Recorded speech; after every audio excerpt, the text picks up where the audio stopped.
Welcome back to the channel. I'm Will, your Director of Training here at Centurion Holdings. With me today is my good and old friend Chuck.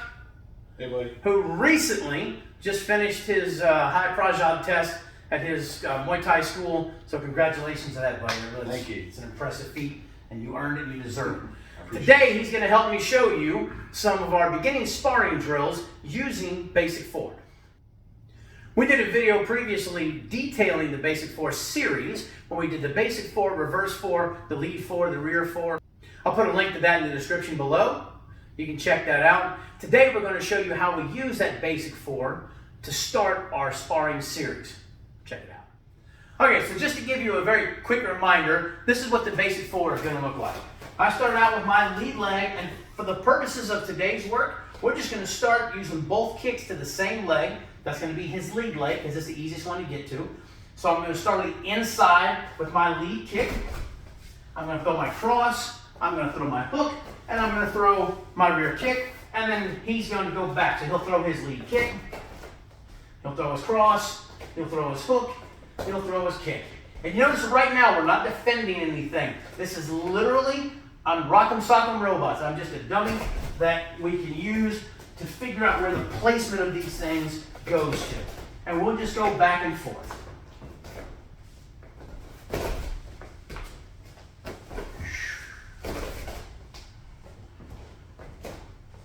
So as you see, what we're doing now is I'm figuring out where to put this technique. This can go on that inner thigh, it can go in on the calf, and don't let anybody fool you. Calf kicks are nothing new. We were teaching calf kicks back in the 90s. I can hit that, I can hit there. At an intermediate, more advanced level, we can add in the body kicks, we can add in the head kicks, but for today we're going to keep this simple. I want to keep the kicks on the low line, I'm going to keep the punches moving to the head, and on my outside kick, again, I can hit either the outside of the calf or I can hit the outside of his thigh. They're all fine. Alright, so the next thing we're going to do is we're going to add some defense in here. The first defense we're going to work on is simply called a ride. When I throw this inner leg kick, he's just going to let it go. This is an oopsie. He didn't see this coming in time, and instead of just standing here and letting that thing just slam into his leg and take it, he's going to ride up.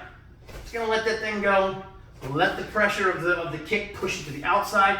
It's not optimum, that's obvious, because you're still taking some damage. You are mitigating some of that by getting that out of the way and rolling with it, just like rolling with the punch would be. However, it's not best. You want something, either take it out of the way completely or cross shield, whatever you wanted to do to get that out of there. However, to start this, it also makes it a lot harder when we start trying to move around too much. And I start trying to move, and now I'm out of the line for where that punch is coming. So for today, keep it simple. Just throw the ride in there. So again, I throw this kick in, he does his ride. As I throw my cross, he's just going to put both hands on his forehead and let that hit the cover. It's important to remember my palms go on the forehead if I'm not using gloves. If I'm using gloves, just curl your fist and put them on the forehead. Don't put them away from the forehead because you get the reverb effect. They hit, they hit. I hit the hands hit me. So he keeps them on his forehead. When I throw my hook, he's going to take that same side hand, he's going to grab the back of his head and let this cover it. So that I hit his arm, not his head. And again, as we've covered in some of the other videos, this is a cover, not a cower. If I lean over and it hits me with a good solid shot, it's going to drop you down. So keep it in there. So again, we start from the beginning, and I throw my kick, he's going to do the ride. I hit here, he covers on my cross. I hit my hook, he covers on my cross. When we talk about the rear kick now, he's going to raise that leg in almost the exact same fashion he did the ride on, only this time he's raising it into my kick, so he does the leg check and stops my kick there. Pay attention to this. You notice, number one, we're not killing each other on this. This is a walk. We're at the crawl phase. We're not even a walk phase. We're at the crawl phase. We're going easy. Later, as we get more comfortable with this, you can put sparring gear on and you go a little more ballistic and throw this a little bit harder so that if you miss something, there's repercussions. But at this phase, there shouldn't be any repercussions from me missing. And what you'll notice is when he shields, he's trying to put that shield not really shin to shin, but into my instep or my ankle and my foot knee. So that when he hits this, he's not cracking my shin, he's hitting into my foot area. That's what we're looking for. So again, we start from the beginning and I throw, he's going to ride, he's going to cover. He's going to cover, he's going to shield. And then, once we reset, he'll come back to me and I do the same thing. I ride, I cover, and I leg check. Now we can go back and forth and do this drill, working with our partner, nice and easy.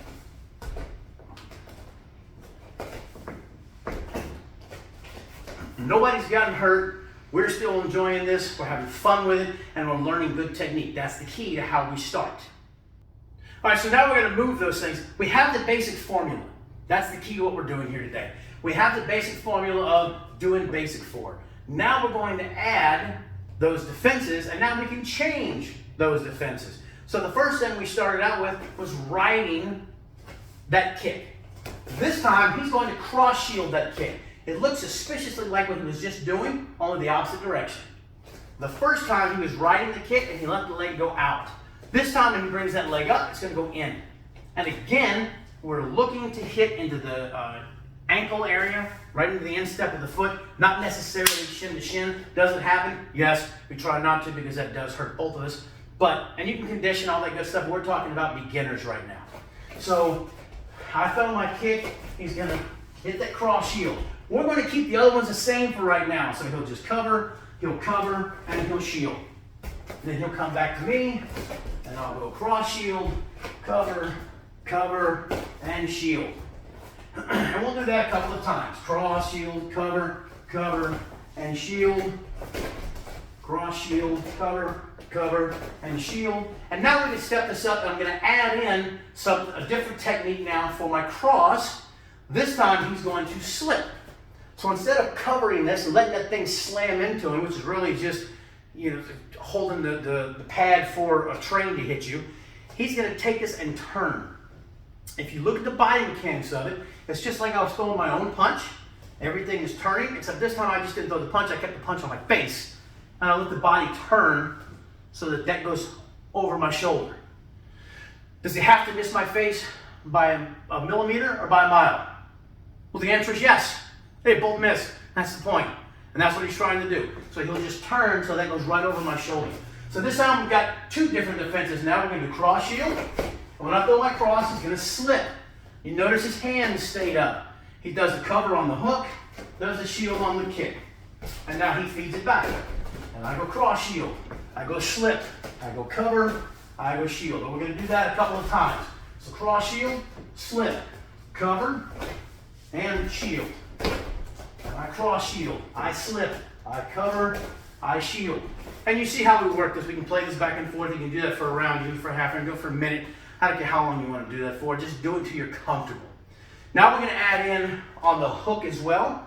This time, so now we're going to hit cross shield. I'm going to slip the cross, and we're going to bob and weave on the hook. I'm already here. I see that coming.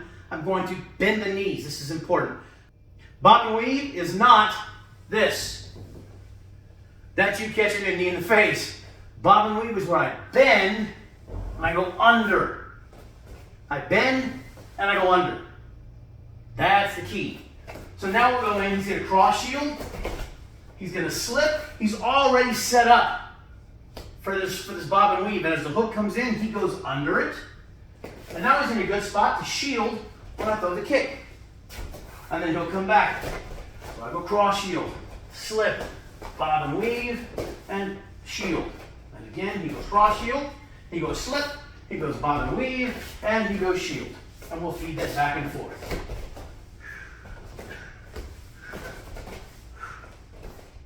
All right, so the last thing we're going to work on is adding something different now to that last round kick.